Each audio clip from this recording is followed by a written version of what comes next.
You have to really be truthful to yourself and you have to really listen to your gut. Like one part is suffering and another is also suffering. But it was an enjoyable suffering. Your responsibility is to learn everything as much as possible. At the end of the day, you get to decide and you get to choose. 50% of the men at the bottom do not get any action at all. Yeah. Right? And the top 10% of men have too much choices. So the experiences of women with the top 10% of men, because naturally they would then, move towards that because status, fame, money, whatever that may be. In the world that we live in today, it's not easy to actually find a group of friends. So actually spending a lot of time building friendships is a skill on its own, right? Yes. I think at the most basic level of being a human being, that whoever I'm in front with, like I am not above you, I am not below you, but I am right here with you. Welcome to Leadapreneur. Hello and welcome to the Leadapreneur podcast, where we interview great ASEAN professionals. I'm delighted today to be joined by Pial. She's a Malaysian lady with a mixed heritage of Malay and Chinese, and she has been working with GIFT for quite a while, and she's going to be telling about that journey on the podcast today. But before we fire up, let's ask that critical question in Malaysia. What is your favorite food? Oh, well, first, thank you for having me on this podcast, Jan. Quickly, I don't have a specific favorite food. A lot of Asian food, spicy food. Spicy, like how spicy? Hella spicy? Oh, I am queen of spice. Wow. Yes. Okay. Right. So that is like 9, right up there. Right up there. Okay. The spicier, the better. Yes. All right. Okay. And then, so that leads me in. You've got this striking outfit. What is your favorite color? Is this your favorite color that we're seeing here? Pretty much. So pink. Pink. Yes. Beautiful color. Thank you. Symbol of femininity. Yes. Womanhood. Yes. And a lot more of other things as well. I find that, even shades of pink, fuchsia, dark pink, bright pink, baby pink, right? So each of those speaks a different emotion, a different sentiment. But most importantly, I think, it just brings, it's a happy color. Yeah, it's a happy color. So, yeah. And let's have the last rapid warm-up question, which is, what is your favorite kind of music? Ooh, hip hop. Hip hop. All right. Can you elaborate a little bit on that? Well, I think, pretty much with a lot of maybe the people that I grew up with, in my time when I grew up, there was sort of this American culture. I wouldn't say pop culture because I'm not into pop music, but it was a time where it was maybe cool to kind of like be in that whole hip hop space. It was different, R&B. And at that time, a lot of the hip hop lyrics had a lot of meaning. So a lot of it was around either, some form of speaking up for something, standing for something. A lot of it had elements of, that culture, elements of, I don't belong in a specific community. And this is my way of expressing myself. One part of it was also quite gangster. So also very different, right? And then you kind of like had a group of people who enjoyed that kind of music. So you were attracting, kind of people who were also like, within that space, mindset, very emotional, lots of moods, lots of emotions. And I think that's a lot more of appreciation for hip hop back then than hip hop today.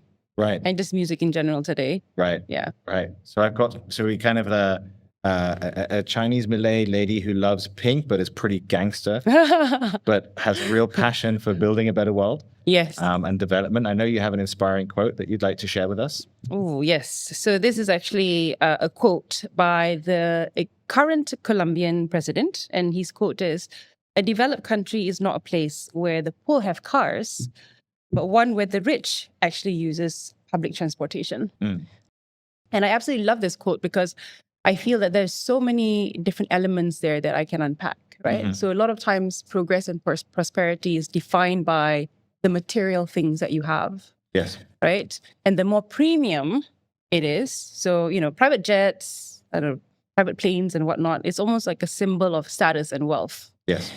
And so I think, for that definition, very much, rooted in a capitalistic world in that sense, all about material, all about, what you have and, showing off about this and that.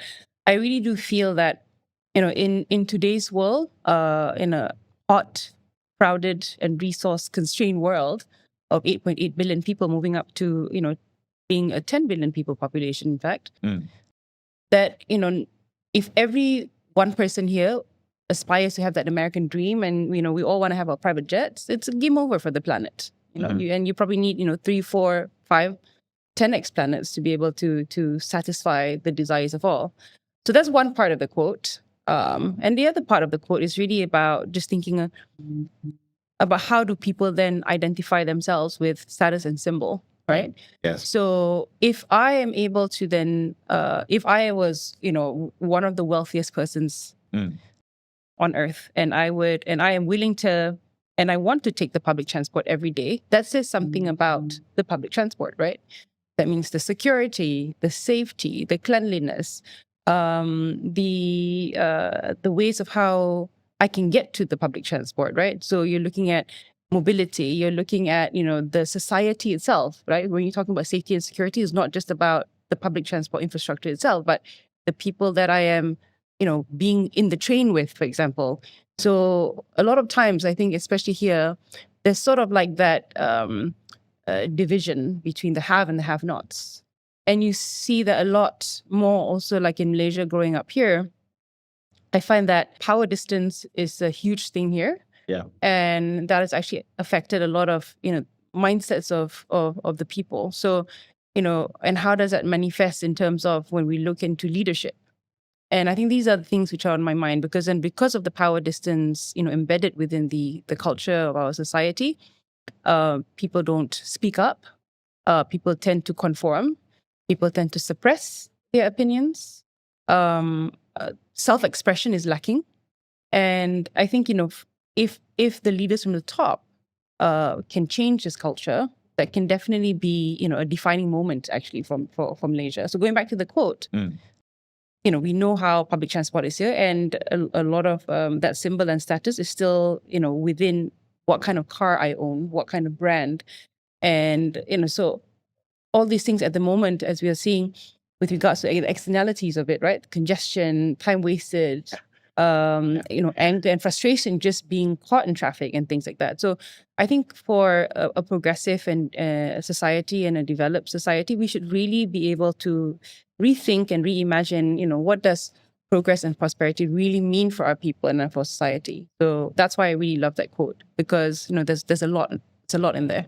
Yeah, it's challenging the assumptions around it. I mean, it's also interesting to go into like this new age, right? Because I see something like Grab as a public good to some extent, because I think a lot of the challenge of the practicalities of public transport here is I can't get to the nearest Grab, to the nearest LRT or MRT station without taking a car, basically. Yeah. And then I get on it, and then I'll travel somewhere, and then of course you still have that last mile or last couple of miles, and in more benign climates, you can walk. But here, if I walk a couple of hundred meters, I'm basically my own, I'm swimming. Yeah, right? Exactly. in sweat. So I've got to kind of think about how, and then the cost economics of it kind of become strange. So do you think there's something, you talked about progress, right? Do you think the power of technology can address that? Might it be that in 5 years' time, 10, that we've got autonomous electric cars zipping us around? Do you think that could be considered, for example, a new Industry 4.0 public infrastructure? Or do you think it's necessary to still have these big CapEx projects that build large MRTs, but don't necessarily always get fully utilized, given the amount that was invested into them? Especially from the practical point of view, at least here in KL, of that last mile challenge and things like that. Yeah. I think, first and foremost, my thoughts is that technology is not a panacea. So basically, it's not, the end all, and the solutions will not just be found in technology, because it's really about the thinking that goes behind how we actually leverage technology, right?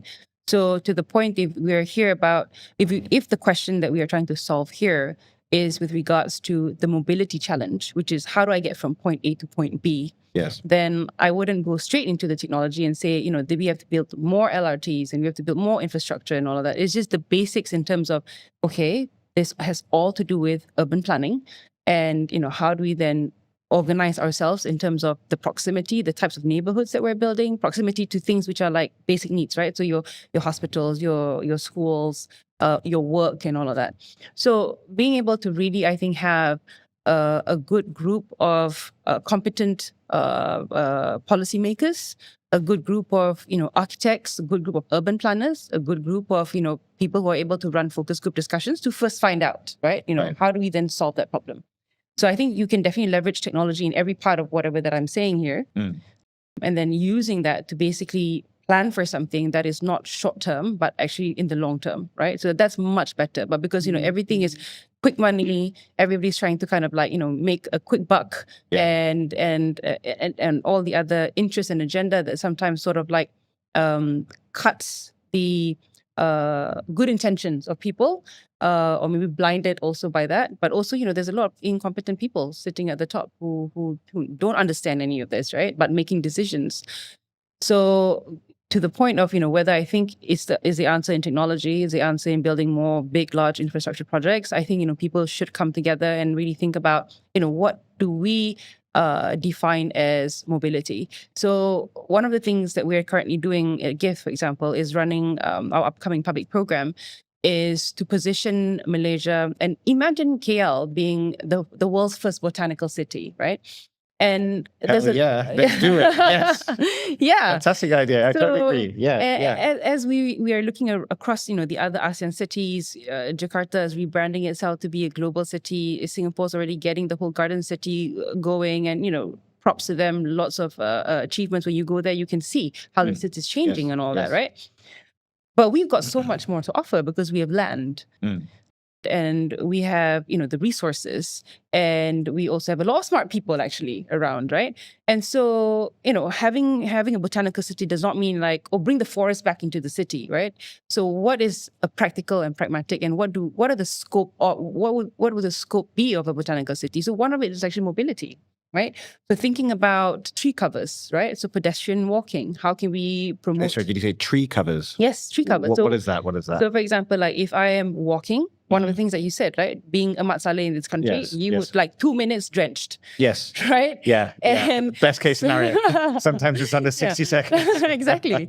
So, people want to get to wherever they want to get to, not basically soaking wet. Right. And you want, and I think I think the time is about 15 minutes. Like you can walk for 15 minutes and you're still okay, and you won't be dripping, right? As long as it's not uphill as well, because there's some hills as well here. Exactly. Stuff, right? So I think that 10 to 15 minutes, you're just nice. And so that 10 to 15 minutes is just sufficient actually from an LRT to get you to an area where you've got it doesn't have to be a concrete cover. It could be tree covers that I can comfortably walk to the destination that I want to get to. Having more pedestrian walks. Today, I walk from, let's say, Bangsar, and I want to go to the museum. I walk halfway, and then there seems to be a pedestrian walkway, but then at some point, it comes to an end, and it's a highway.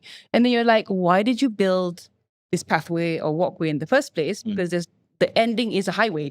It doesn't make sense. It does not lead me to any destination. So that kind of really poor planning, I guess, poor thinking.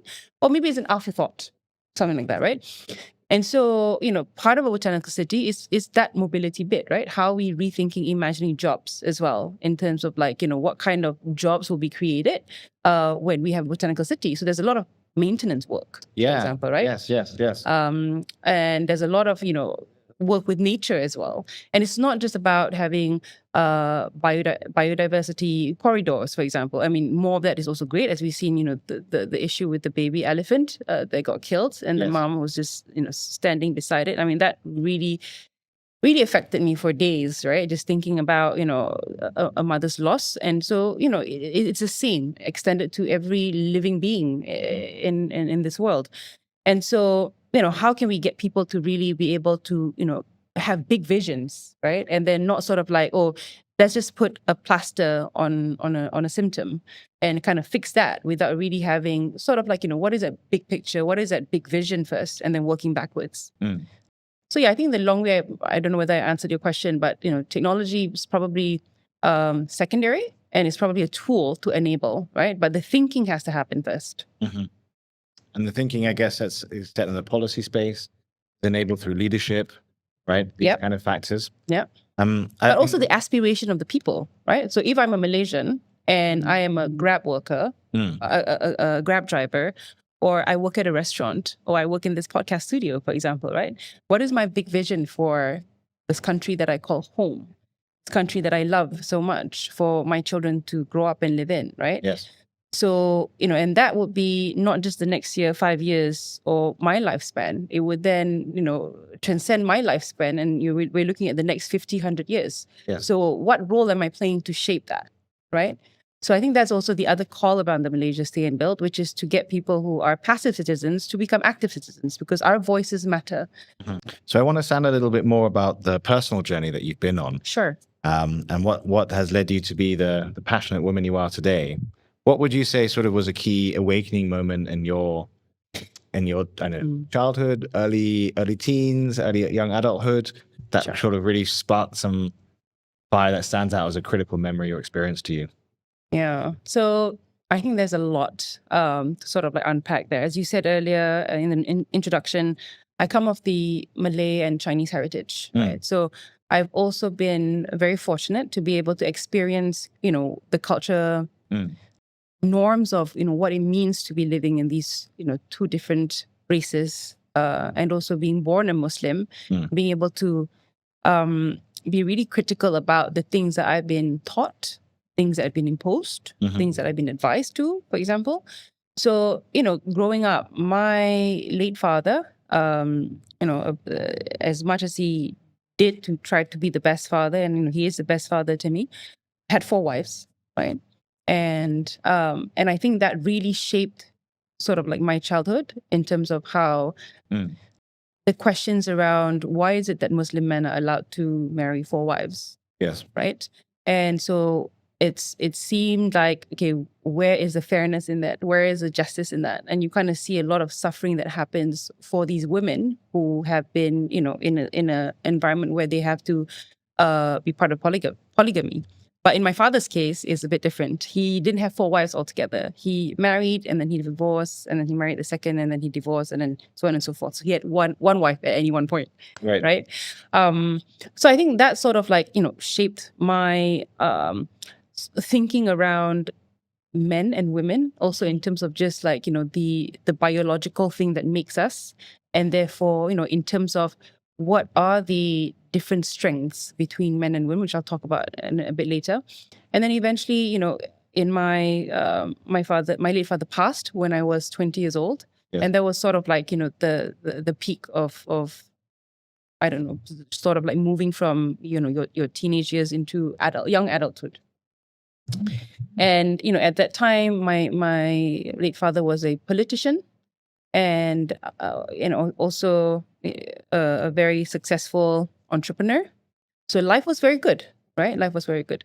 And after he passed, I think a lot of that was, taken away in just a click of the finger. So immediately I started seeing, oh, okay, for example, friendships.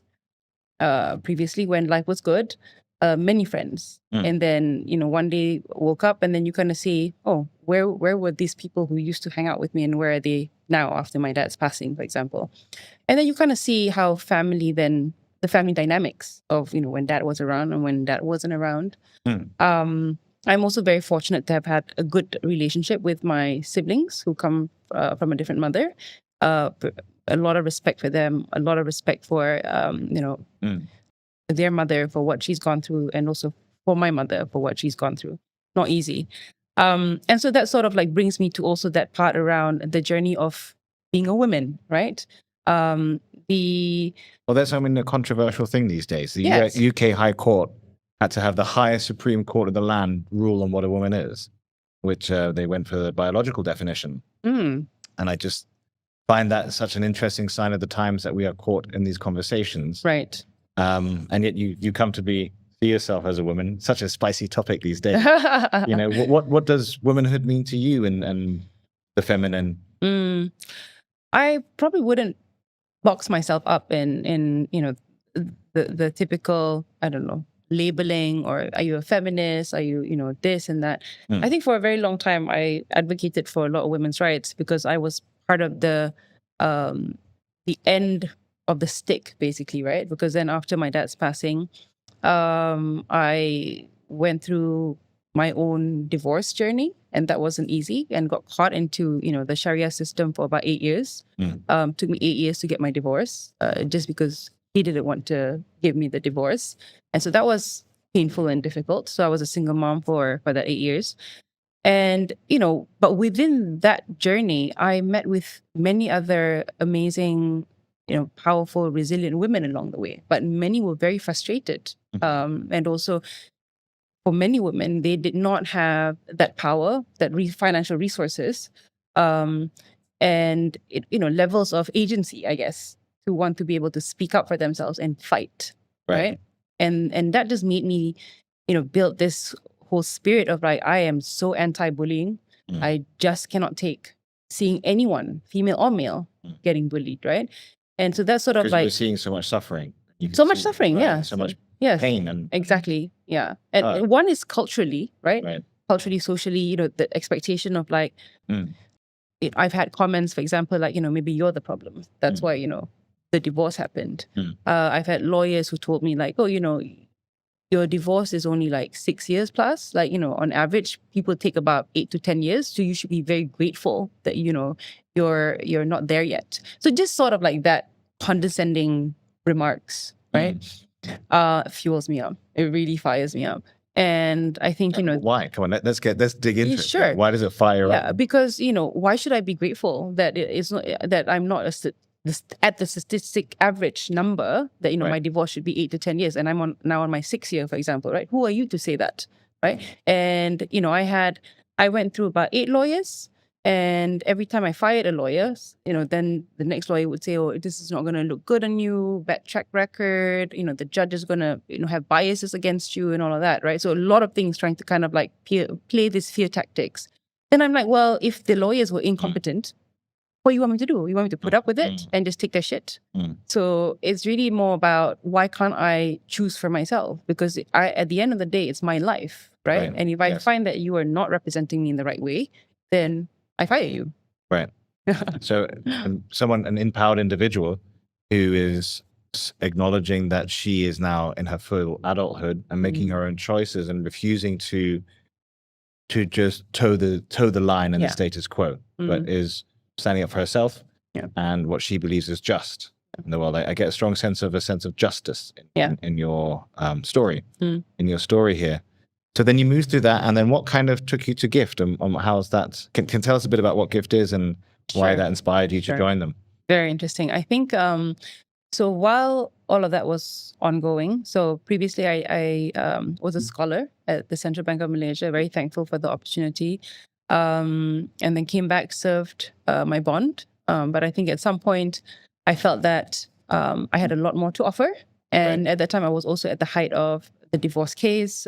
So, the court, and because I had 2 young sons, so hospital and court was like almost my second and third home. Well, how old were they at this point? They were young, because 8 years. That 8 years, my son was 2 when we started, and my youngest was just born. So then for the next 8 years and 6 years of their lives, basically, right? So and during the first 2 to 4 years of their life, a lot of going to the hospitals because getting sick and things like that. So all my annual leave was basically spent to that, and I felt like I wasn't in my best. So you had to use your annual leave to take your children to hospital. Yeah, and also to go and attend court hearings and things like that. And we know how that goes, right? So this is the time that you're scheduled. I don't know. Say we. Yeah. So I mean, like this is the time that's scheduled. You have to take the days off, and sometimes people don't show up, or things get pushed or delayed, or just things like that, right? So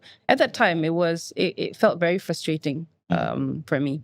And also, being a single mom wasn't easy. So I had to work 3 jobs, actually. I was selling some MLM skincare products on the side to make some extra income, and then also started my own natural skincare business at that time. So there was a lot of things I was juggling, but I was happy and content because I was out of a marriage which I was very unhappy about. Right. And I think in life, these are the kinds of choices that you have to make. And you have to really be truthful to yourself, and you have to really listen to your gut. Like, one part is suffering and another is also suffering, but it was an enjoyable suffering. right? And I met, the best of friends during that period of time. I had the best of times with a friend who was also a single mom at that time. And, we made our own future, right? By saying, we took the kids out for holiday. We did a lot of things with the kids and we had a blast. So I think there are many things to be grateful for in that journey. And I don't believe in anything that's a coincidence or anything just sort of like falls into your lap. Everything is sort of like planned out, right? And this pathway that you've been set on is to actually build you up So you bigger believe and it's better. planned out before you were born? Or? Yeah, so it's just sort of like, something whereby, there's two parts to it. Number one is that nothing is a coincidence. Everything that happens for a reason. But there's also a lot of things that you can take charge to lead your life by design, right? So you can manifest things and you can, speak things into reality, provided that you put in your effort and the hard work and the belief in it, right? And the intentions are coming from a good place. So there's one element where you have control, and there's another element whereby, when things happen, it either comes in a form of, blessing or teaching. So what is a lesson here? Lesson or blessing? So it's not something that sets me back for years, for example. So I've had this question asked about, there's anything that you regret in life? Nothing, because everything has led me to exactly where I am today, right? And even as much as I think about, the gender problem, or gender challenges maybe, or issues around it, today the data and the stats are clear, particularly coming from the US and from the West, the UK. Men are falling behind women in three areas, right? Healthcare, education, and work. So that is actually an alarming statistic, because I do feel that, both men and women play a role, and it is the foundations for what makes a family. You don't have to necessarily be together in a marriage, but the presence of father and mother are very important in a child's life. So, just knowing this statistic, I feel actually a lot of empathy towards the opposite gender. So a lot of that sort of like, women empowerment part that's sort of shaped, the many years that I've had. Today, I have a lot of empathy for the other gender as well, and thinking about how do we then together are able to build our boys and men together along with our, girls and women. Yeah, I think it's so interesting that you say that. It's something I'm very passionate about as well. I mean, I think one of the reasons why I'm here in Asia is because I feel there's a healthier balance of the way in which the masculine and feminine interact.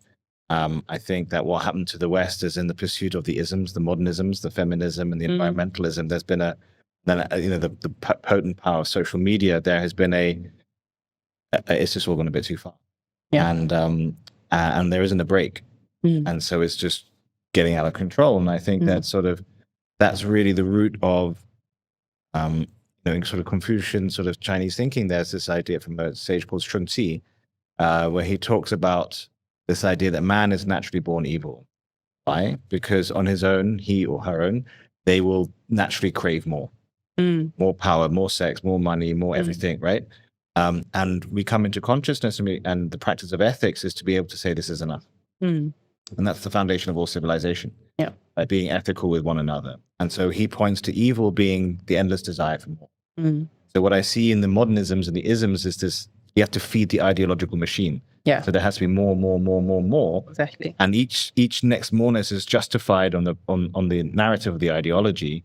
But what's actually then happening is you're disintegrating the reality. And when I meet certainly, should I say, Caucasian European men, I feel it's really bad.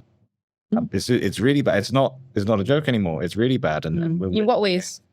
I think they're not able to be men.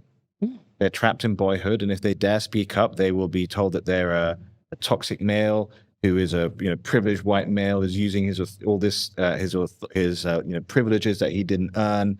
He doesn't have a right to say anything. He doesn't respect minorities. But whatever it is, essentially there is no way in which you can speak and not be violently attacked. I think Jordan Peterson would be a classic example, right? Bit of a lightning rod about whether you agree or disagree, but he's sharing his perspectives, and people disagree with them, but the way in which the disagreement happens is not, I don't think, correct.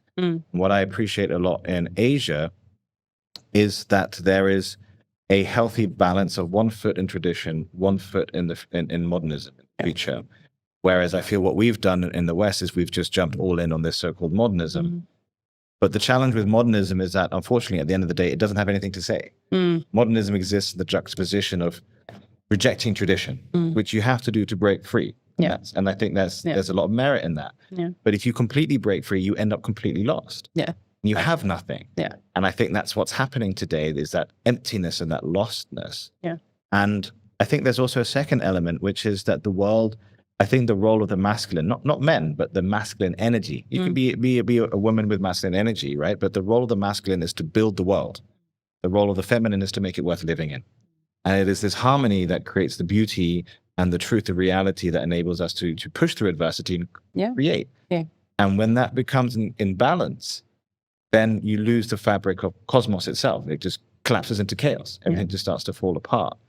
And so I remember my mother saying when we were sort of in our teens, "Oh dear, boys better watch out because these ladies are rising, and they are sort of charging ahead."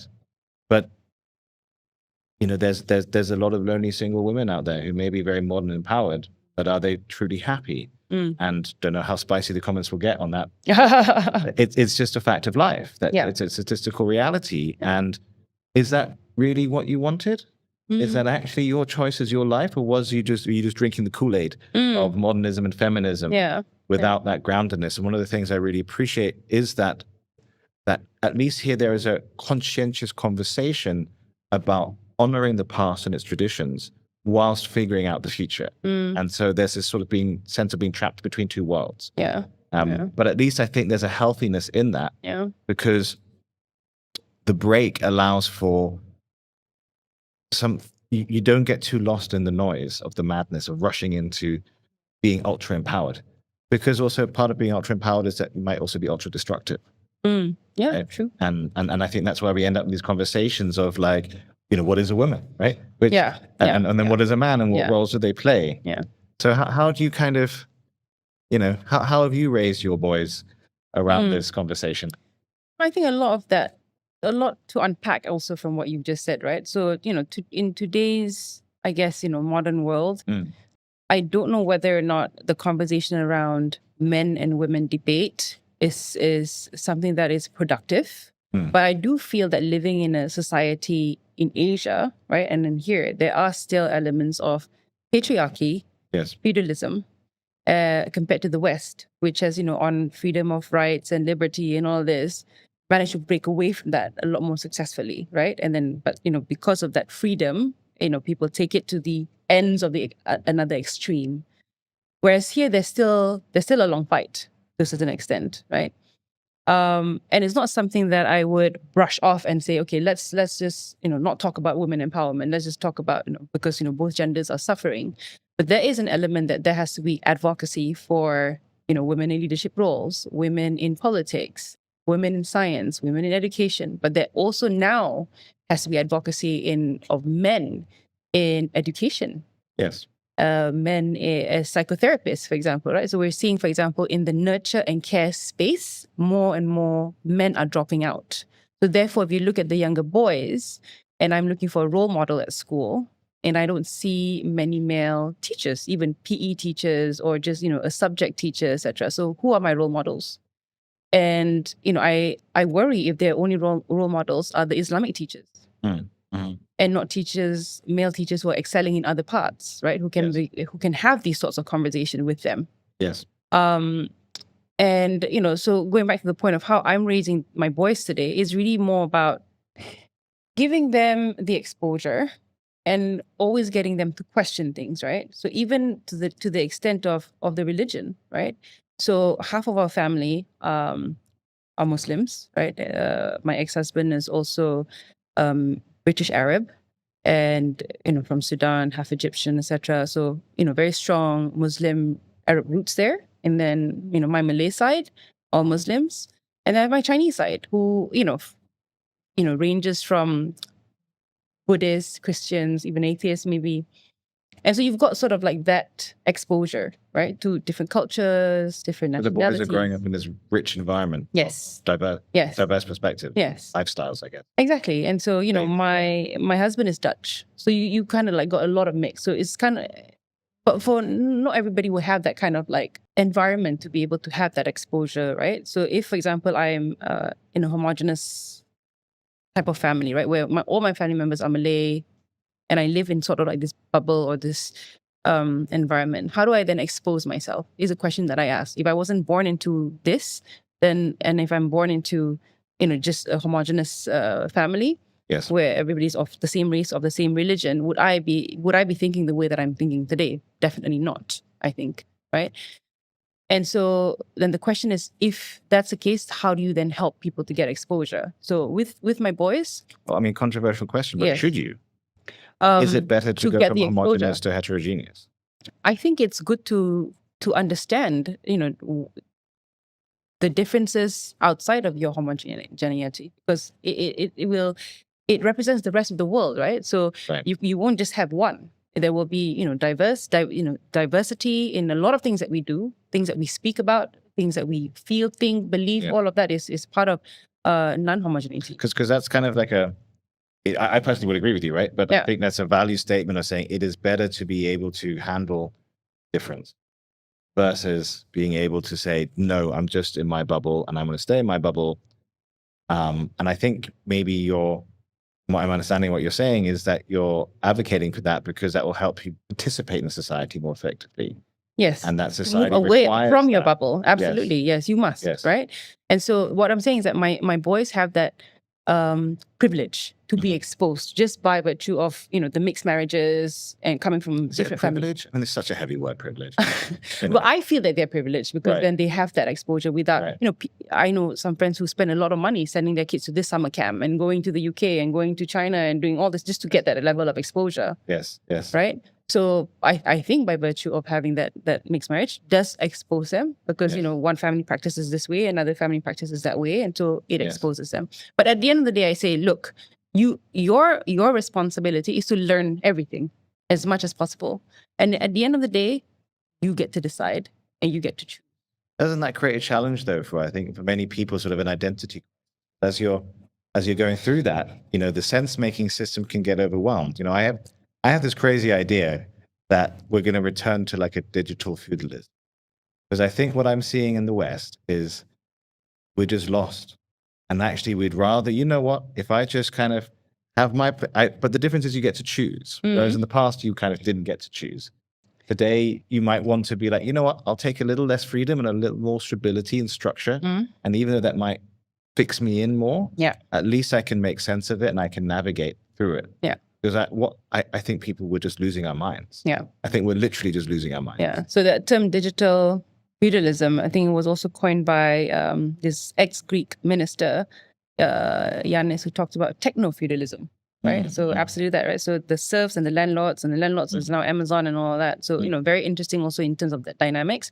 Yes. But I think a lot of things that you were saying here, for me, it speaks of more of like the West and the Western society and culture, right? Yes. Here, there is still a lot of that structure and that social expectations and social norms of how you need to behave. It's sort of like unspoken and unsaid. Yes, and absolutely. you would know it, right? Yes. Yeah. So in that way, like what I do best is I teach my sons respect, right? So when you're with your Malay family, you'd have to, shake their hands and kiss their hands, and that's the kind of the tradition, right?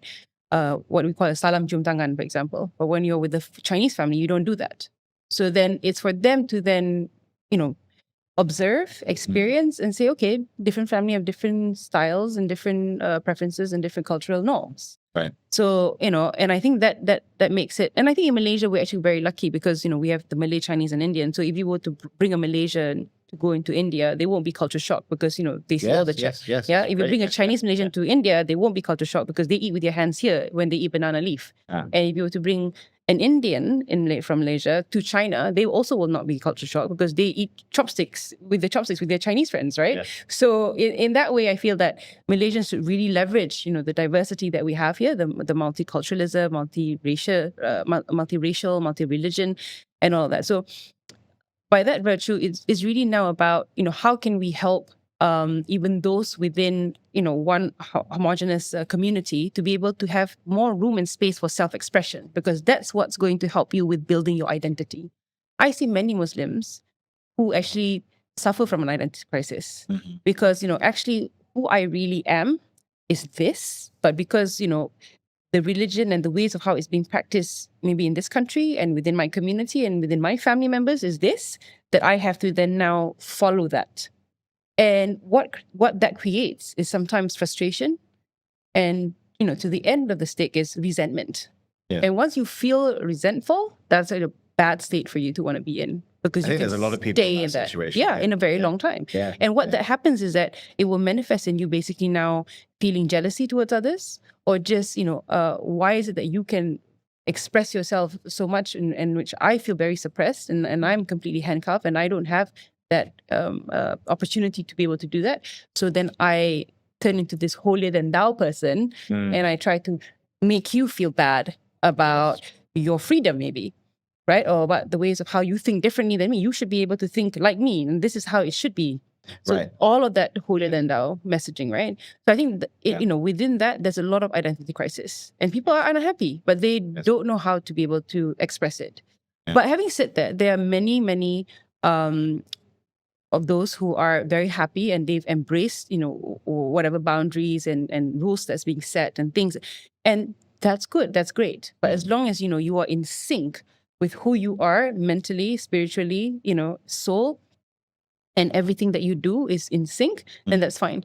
But it's when you see people sort of like they're out of sync, right? That means, I say this, but I actually do another. Yes. Or actually secretly I feel differently, but I don't know how to be able to express that. So I suppress. Yes.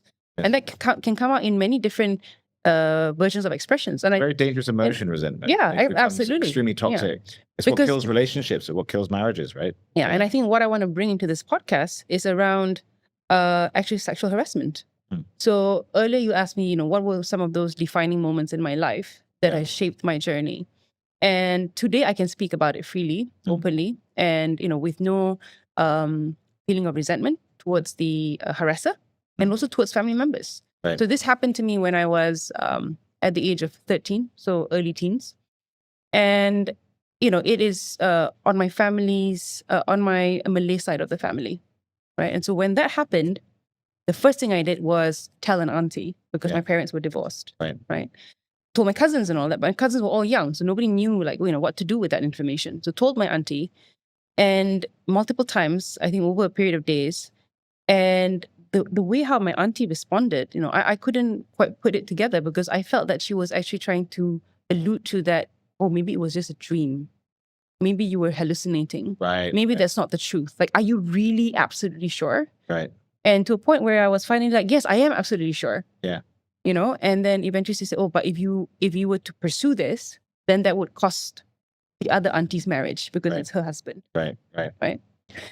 And so, that sat in me as a very traumatic event for years. Right. And that also had a lot of things to do with like my own self-belief, for example, self-love, self-belief, self-confidence. Because what that had happened, which I just only recently unpacked last year, at the age of 41. Is that 41? You see, I'm 42. I just turned 42 2 days ago. I don't know that. Yeah. And so I think, the journey of that was that, I could speak about it, I could tell, my family members and all that, but people don't know what to do with this information. Yes. Right? Very awkward. They're Sure. like, Yeah. it's like, oh, okay. Like, I'm sorry, but there's no capacity to be able to hold space for that. So it always felt like, I was rejection, this feeling of being rejected or being denied. Right. And that was the exact feeling that I felt from an auntie, right? That basically you were saying that I'm the kid that cried wolf. Right? And so what that does to the mindset is that basically saying that, you are rejected, you are not accepted, you're a liar, right? No one's ever going to believe what you say. And that maybe stayed in my, in the body and the unconscious for a very long time. So all my life, I worked damn hard, in schooling, in whatever I did, 101%, because I had to prove something. And what I had to prove is that I am reliable, I am trustworthy, I am not a liar, and all these other values that today I stand for, right? So did that kind of that rage give you the fire Absolutely. to just do yes very difficult things because you want to prove yourself? Exactly. establish yourself as an identity, I guess, in a credible way, because your identity's been harmed beforehand. Yeah. And in a way, it's, almost as if like I denied myself. And then, with this experience, now I understand why I denied myself, right? And why is it I've been so hard on myself, so much self-judgment. And why was that? Because of this, right? That people don't believe me. People don't think that I'm But what would cause that to lead you to be hard on yourself? What's that? Because I had to prove. I had to prove to the world that I am trustworthy. Right. Okay. So you felt that you shared this experience as truth. It was rejected. Yes. That created a very difficult tension inside of you. Exactly. And you resolved then to use that, I'll call it a poison, right? Yeah. And because it kind of is interesting, it kind of relates to alchemy, actually. Alchemy is a transmutation of poison into good. So you were able to transmute this pain, this poison, this negative vibration, and through your courage and through your hard work and diligence and, full commitment to action, right? Thank you. You put it so much more eloquently. I'm just listening to your story. I think it's inspiring, but I think that's what I think speaks to greatness. That greatness it's easy. Like I have this phrase, like the weak hate, the strong love, the great elevate. It's easy to fall into hate. It's easy to have something negative and then you just amplify the negative and you have a reason for it because this happened to me and that, whatever else. Yes. But to have the character to stand above that, in immense pain, all this difficulty, and still amongst that rise up and transmute it into something higher. A woman with a driven purpose who cares about people, society, dedicates her life to trying to find a way to build a better Malaysia, right? Not willing to, is not afraid to do the difficult thing, to say the difficult thing. I think that's really remarkable. That's really admirable. Thank you. And let me just bring back to the point of why I brought this up, right? It's going back to the point of suppression, freedom of self-expression. Yes. So in that event, then as I said, like, do I feel anger towards the perpetrator today? No longer, right? So I've forgiven in my own ways. But also, what is the root cause to that? Why did that happen? Right? You kind of think about that. And this event is not isolated. In fact, I have so many women, particularly Malay female, who've told me like at least once in their life, they have been sexually harassed, sexually abused, or sexually being taken advantage of. Or even, for example, like, showing a dick pic on screen, right? So I have friends who are even, at 50 plus today, being friends with, someone for 15 years. And during the pandemic, something happened and, the person called her and, she picked up being very excited, thinking, it's an old friend. And the first thing she sees is a video of a penis. Right. Yeah. So then you kind of think about how sick is our society? Like what is it in the society that led to this men do that? Well, that's a very mature way to see it, right? Because I kind of see 3 levels of agency, right? There's the individual, then there's the environment around that individual, the family, the team, the culture, the immediacy, and then there's the wider society, right? And it's across all 3 at the same time, right? And I think it's mature to not only lock into the fact of this person is evil and this person did all things wrong, right? Because I think it's often people also, maybe normal people doing a bad thing sometimes versus it depends on their circumstances. Whatever else, right? Yes. That doesn't mean to explain away bad things. There's accountability and justice. That's important. But it's also, I don't believe we all act completely autonomously on our own. And we're in this, in German, we'd say the zeitgeist, the spirit of the times and the culture and the norms and what you've seen and what's happened to you.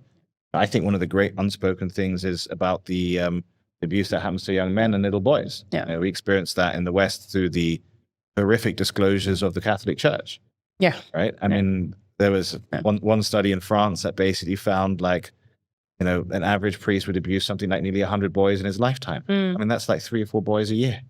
Every year. It's crazy. Right. It's insane numbers.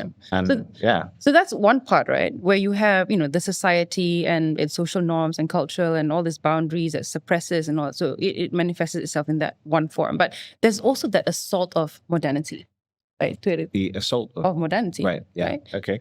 And what I mean by that is that you see, as I said earlier, men falling behind. Right. And so, in the traditional ways of how men sees their role in the world, for centuries, if not, thousands, 100,000 of years, is that their role has always been this sort of like provider and protector, right?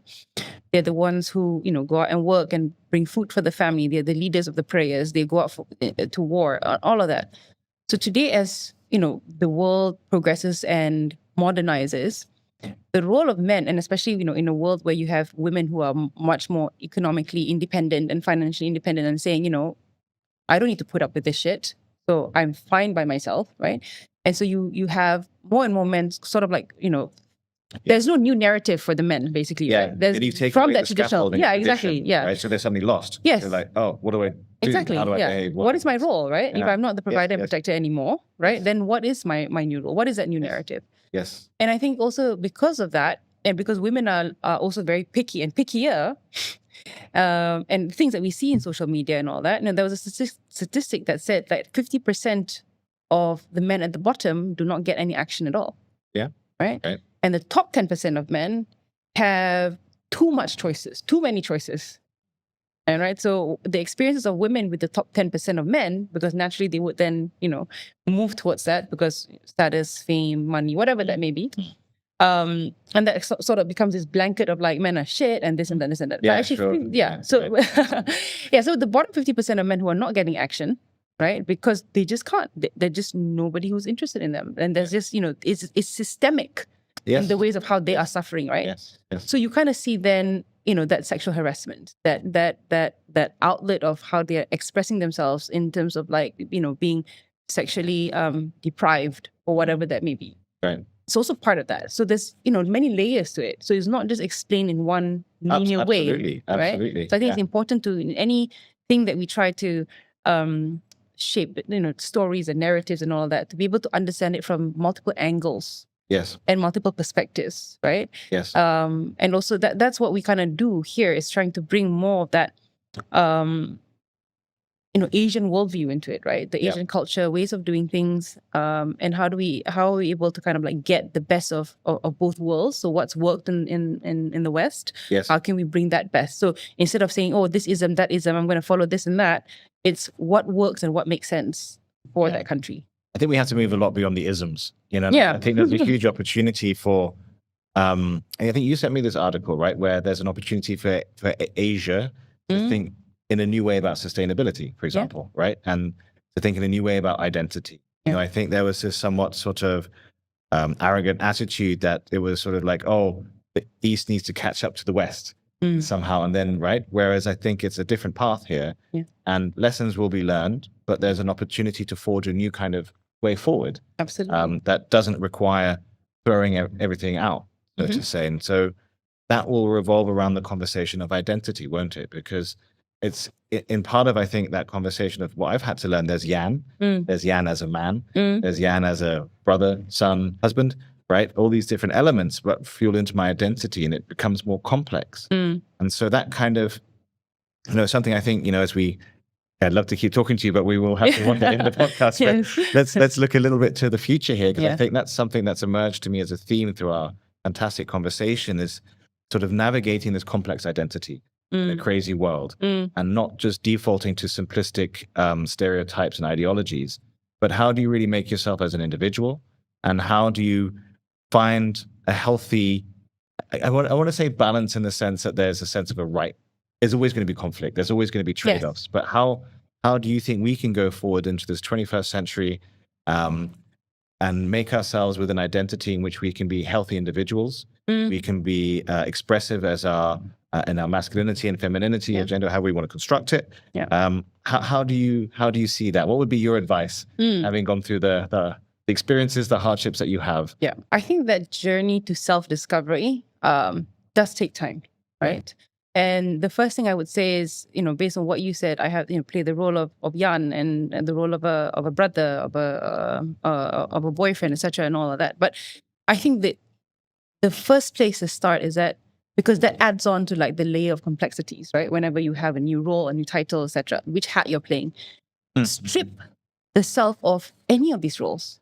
So the Pial who is not a mother, Pial as a wife, Pial as a daughter, Pial as a friend, all of that, right? So if I were to strip the whole entire thing to bare bones, who is Pial, right? What are the things I stand for?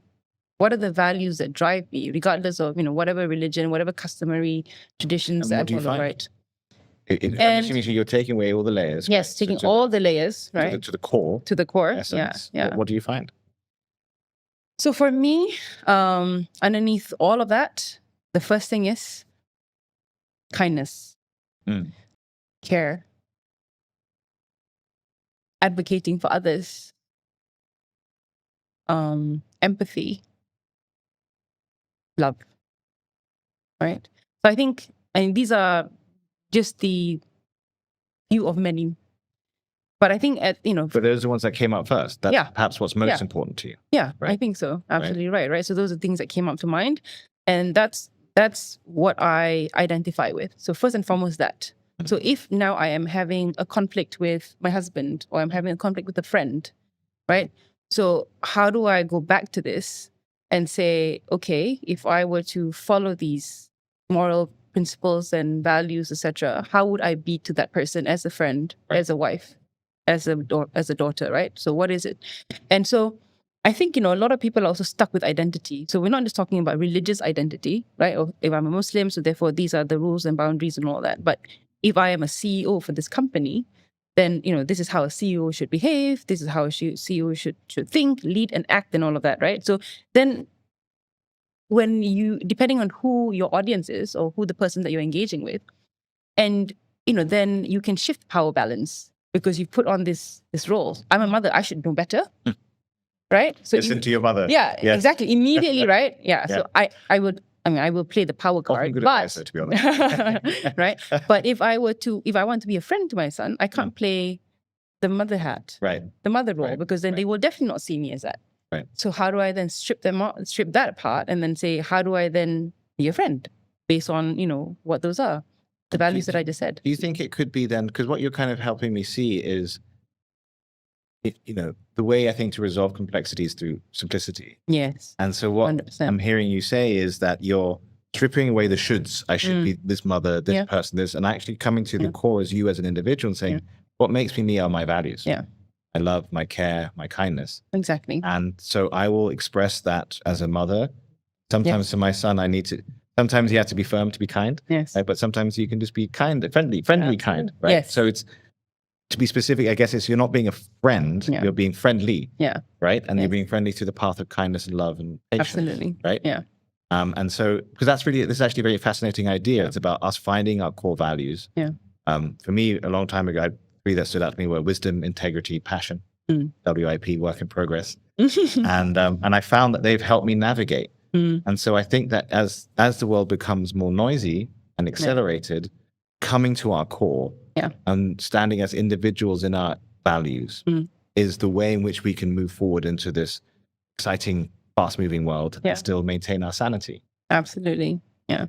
I think at the most basic level of being a human being, that whoever I'm in front with, like, I am not above you, I am not below you, but I am right here with you. That's right? beautiful. Yeah. And I think that's sort of like, how I navigate through any relationships. But for a long time, this didn't happen like naturally. Like this is, how I feel today. But in my growing years, 20s and my 30s, there's a lot of confidence that had to be built up, right? And I think, one of the things that my boss always says, you don't know anything until you're 40. Right? And in your 50s and 60s, then you're only now getting into it, right? And in your 70s, you're full of wisdom, chock full of wisdom. So, that kind of like rings true for me, because now in my 40s, like the things that I say, sometimes I'm like, where did that come from? It's just that sort of moments where you're just like, and even, my husband was saying to me 2 days ago, I had the birthday event, and usually I hate it when people ask me to do speeches, right? I'm just like, shy, trying to like move away from that. And similar for this podcast as well. But I found myself, trying to hold myself and not jumping out of my seat, because I really wanted to say something. right? So it's not about giving a speech, but it's really about saying something. Yes. And that saying something is about showing appreciation Yes. to each and every one of my friend who came for that dinner, Yes. right? Your friendship, how you made me happy and how you made me laugh, or, the ones who were there when I was, at my lowest, or the ones who were there who continue to inspire me with your successes and your ambition and the things that you're doing. So every person does something for you, right?